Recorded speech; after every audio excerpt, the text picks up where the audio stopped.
오마이갓.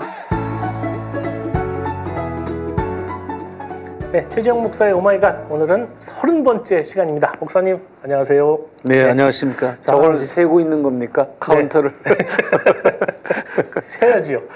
또 100회, 그럼 100회 특집 예, 해야 자, 올겨울 들어서 참 진짜 가장 추운 한파가 이번 주 내내 지속되고 있습니다. 자, 이 목사님 이 한파 때문에 목사님 건강 걱정하시는 분들 많은데 어떻게 지내셨어요?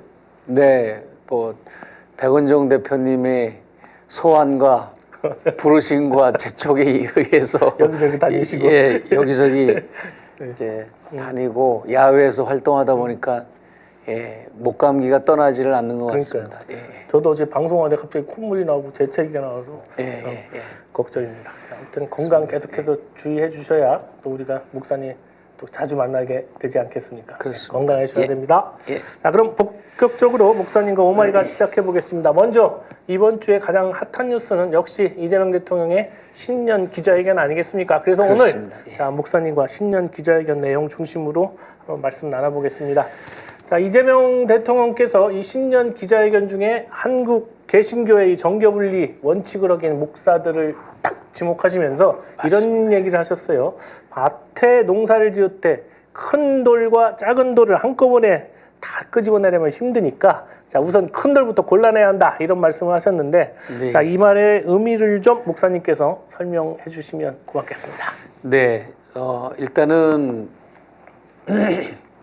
이게 종교 분리 원칙은 나라가 망하는 길이라고 네. 그렇게 위반하면 예. 그걸 위반하면 지키면이 아니라 위반하면 네. 그 정도로 이제 대통령이 확고한 의지를 가지고 있었고 큰 그림으로는 큰 돌과 작은 돌로 비유했지만 큰 돌은 말한 대로 통일교 세력, 사이비다. 신천지 세력 그 외에 이제 사이비 세력들이 포함이 되는 거고 약간 작은 돌들은 뭐 이제 정광훈 아류들, 소년부 아류들, 김진홍 아류들 그 외에 이제 뭐 이제 고상하고 뭐 아주 그냥 그 지적인 걸 추구하면서도 중대형 교회 목사들, 은평제일교회 이런데. 아니 거기에 축에 못 들어가요. 이제 제가 말하는 거는 예를 들어서 이제 뭐 김사만, 오정현, 사랑의 교회 오정현 목사, 명성교회 김사만 목사, 뭐 꽃동산교회 김정준 목사, 백석대 총장 경 이사장 장종은 목사 이런 급들을 말하는 거죠. 이 사람들은 계엄과 내란을 노골적으로 드러내진 않지만 침묵으로 일관하고 은연중에 장로의 기도나 설교 중에 슬쩍슬쩍 끼워넣기 식으로 동조하고 그렇게 해왔던 자들인데 아무튼 어제 저도 이제 거기 갔었잖아요.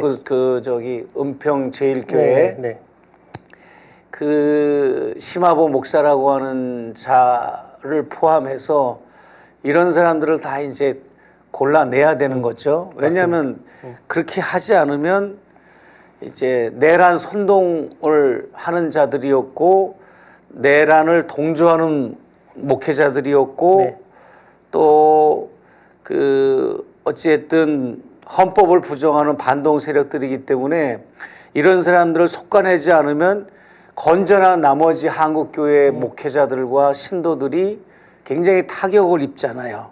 그래서 분열을 선동하고 반국가 세력 뭐 이런 걸 주장하지만 오히려 자신들이 반국가 세력이고 반헌법 세력이라는 거를 인지하지 못하는 그런 목회자들. 그래서 이제 그 사람들을 콕 집어서 얘기한다면 우리가 정광훈은 체포되고 구속되고 이제 들어갔지만 정광훈을 아주 측근해서 따른 두 사람이 있어요. 조나단 목사와 오영석 목사라는 사람.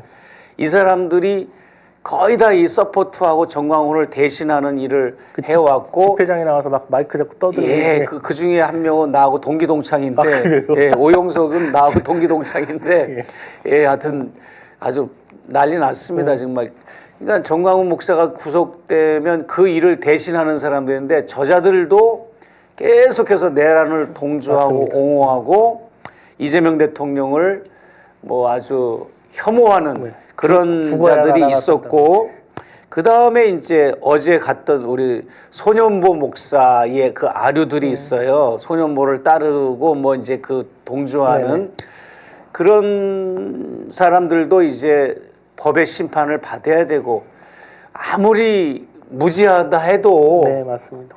어떻게 계엄을 축제로 묘사해가지고 계엄 전야제라는 제목을 붙여서 그 연극하고 예, 피해 숙청이고 정말 온 국민을 대상으로 그렇게 살육을 하겠다는 이 무서운 그런 계엄인데 그것을 문화적으로 뭐 연극을 통해서 계엄 전야제라고 그래놓고 이재명 대통령을 연기하는 그 연기자한테 이재명 그 얼굴 가면을 씌워가지고 때리고 집단 구타를 하는 그런 것을 하는 거는 그야말로 그것은 정말 있어서는 안 되는 건데 그 자가 소년보 목사라는 자가 또 뭘 하는 사람인가 하면 청소년 마약을 사역하는 마약 방지 사역을 하는 사람들인데 자기가 하는 일들이 마약보다 더 무서운 걸 모르는 거지. 그렇죠. 네. 예, 그런 아류들이 있었고요. 아무튼 그 다음에 김진홍 목사 아류들이 있어요. 특히 뭐 홍동명 목사라고 김진홍을 따르는 그 그룹들 일일이 다 열거하기가 힘들어요. 김진홍 목사는 노골적으로 계엄을 옹호하고 그렇죠. 찬양했던 자라 이제 고소고발도 당하고 그랬는데 그 다음에 한교안 그 아류들이 있어요. 한교안도 목회자잖아요. 네, 전도사예요. 침례교. 네.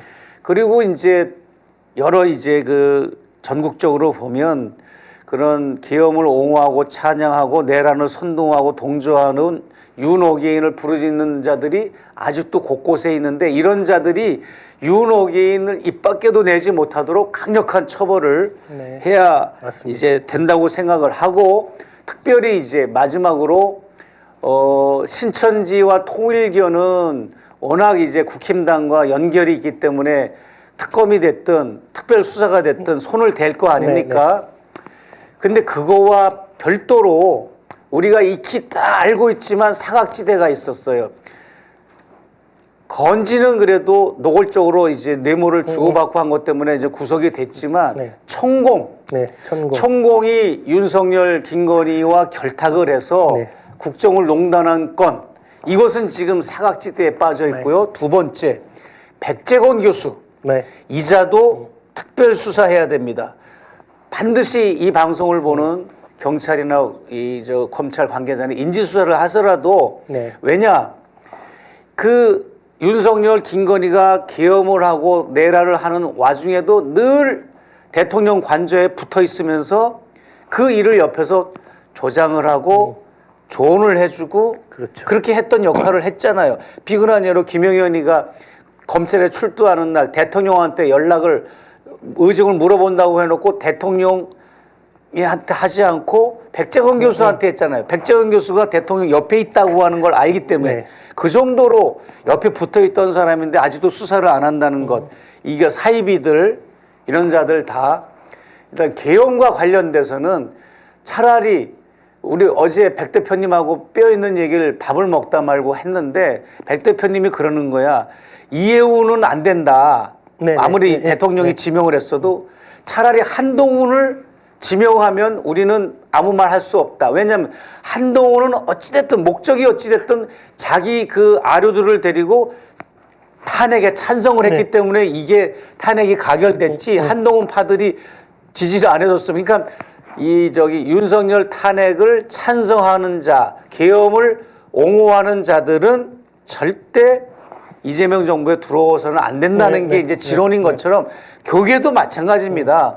어찌됐든 아무리 고상한 설교를 하고 은혜로운 설교를 하고 중대형 교회를 이끄는 목회자라 해도 계엄을 찬양하고 동조하고 인정하고 윤어게인을 부르짖는 자는 그런 자는 지도자의 자격이 없다.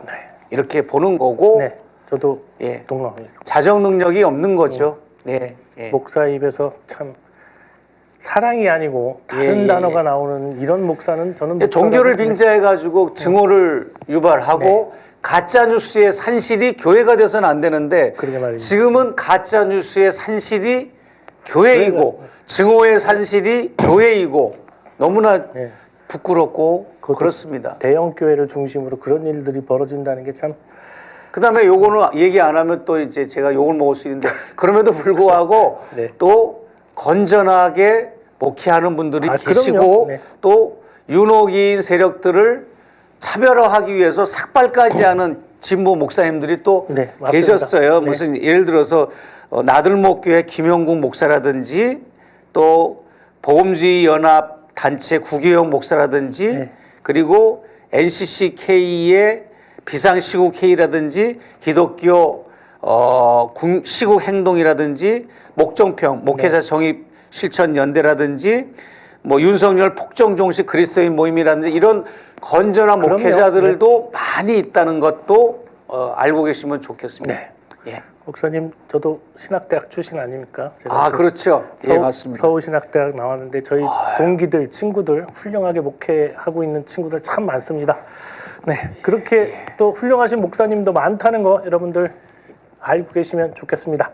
자, 다음으로 또 이제 잠깐 더 얘기 나눠보면 이재명 대통령께서 이 한반도 정세와 관련해서 남북 문제, 북미 간의 문제 그리고 북핵 문제 등에 대한 설명도 쭉 하셨어요. 이에 대해서 맞습니다. 또 우리 또 전문가이시잖아요. 통일 문제에 대해서. 아유 뭐 전문가라기보다도 관심이 있는. 네, 맞습니다. 그래서 목사님의 생각, 일단은 그리고 제안도 좀 부탁드려보겠습니다. 저는 역대 어느 대통령들보다 특히 김대중, 노무현, 문재인 그 진보 대통령들이 거쳐갔잖아요. 네.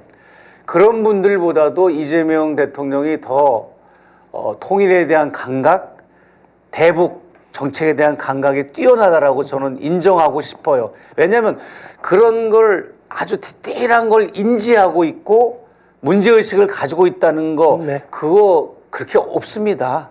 제가 볼 때 김대중, 노무현, 문재인 그 분들도 훌륭하고 이제 대북 정책, 통일 정책을 추구하셨던 분들이지만 이재명 대통령처럼 정말 현실적이고 정확하게 찝어내는 사람은 없다고 생각을 했고 특별히 이제 비핵화 문제를 많이 이제 얘기를 했어요. 그렇죠. 그렇기 때문에 비핵화는 우리 측에서 그냥 비핵화하라고 주장하고 강조한다고 될 게 아니다.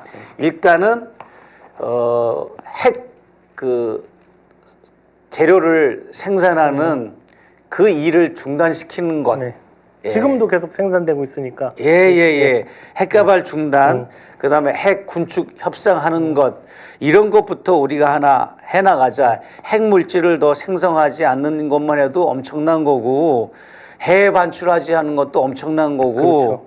또 대륙간 탄도미사일 ICBM이라든지 뭐 이제 이런 미사일들을 개발하지 않는 것도 엄청난 건데 이런 것부터 시작을 해서 점차 중단기적으로 단기, 중기, 장기적으로 해가지고 나중에는 비핵화 단계에 이르러야지. 맞습니다. 북이라고 해서 북이 핵무기 포기하고 싶지 않을 거 아니냐라고 하면서 굉장히 내재적으로 북을 이해하면서 그래야 전략이 나온다. 어제 이 역지사지의 심정이 아니면 상대방과 대화가 안 된다. 이거를 강조했던 게 굉장히 저는 기억에 남고요. 아주 잘하는 거라고 생각하고 그 다음에 이제 뭐 북미 대화도 얘기했잖아요. 트럼프 스타일이 김정은 위원장과는 잘 맞아 떨어져서 다행스럽게 생각한다.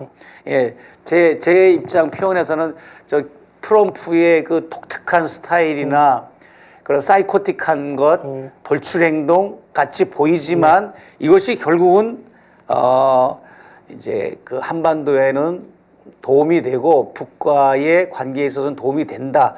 핵심적으로는 북한이 트럼프를 이렇게 상대하는 이유가 북미 대화를 북측에서 그래도 용인하고 계속 유효하게 문을 열어두는 이유가 맞습니다. 뭐라고 생각하십니까? 저요?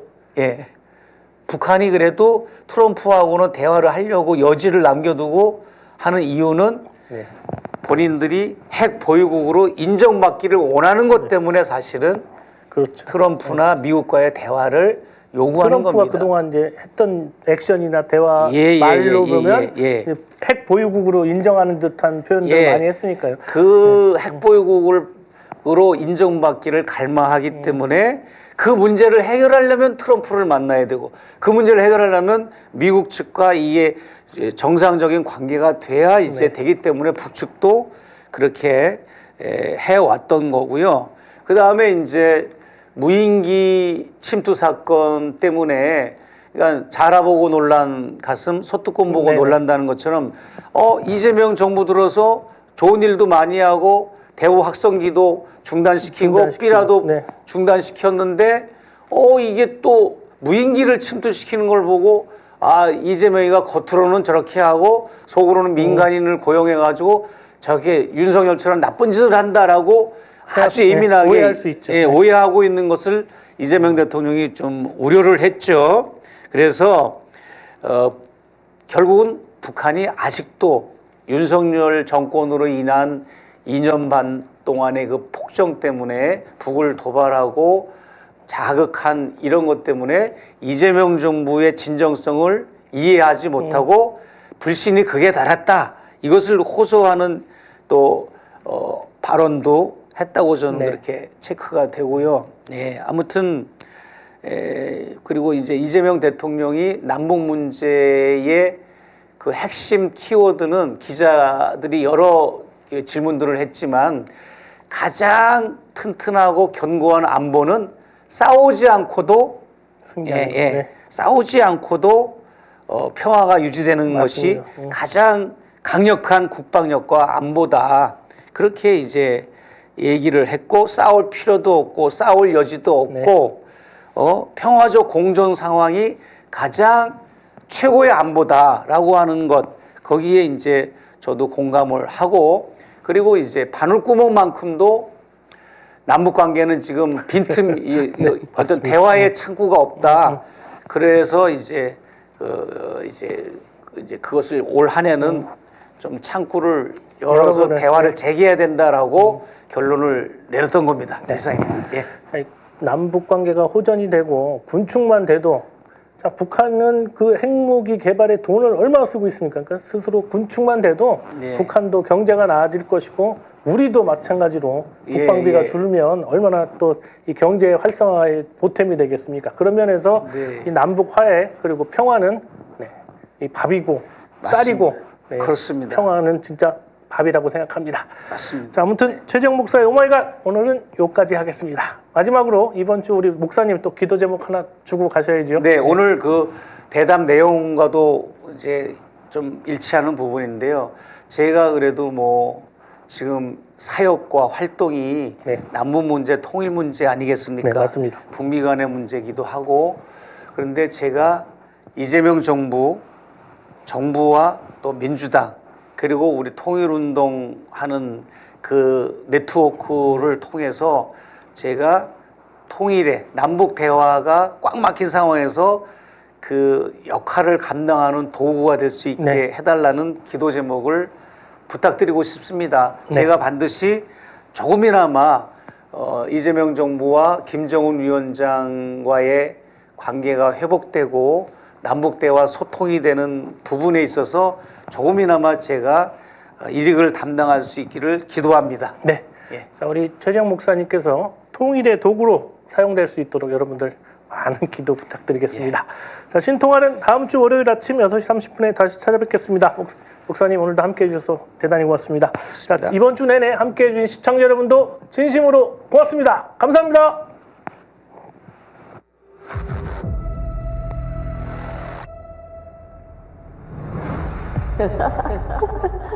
완전히 무사하지 못할 거야. 한치 앞을 알 수 없는 살을 내는 눈보라소. 위태로운 항해에 흔들리는 대한민국호. 거대한 파멸의 빙산을 향해 돌진하는 빛지광이 선장. 그리고 그를 조종하는 희대의 양녀 김건희. 파멸을 알리는 신호들은 무시되었고 배는 더욱 거칠게 속력을 높였다.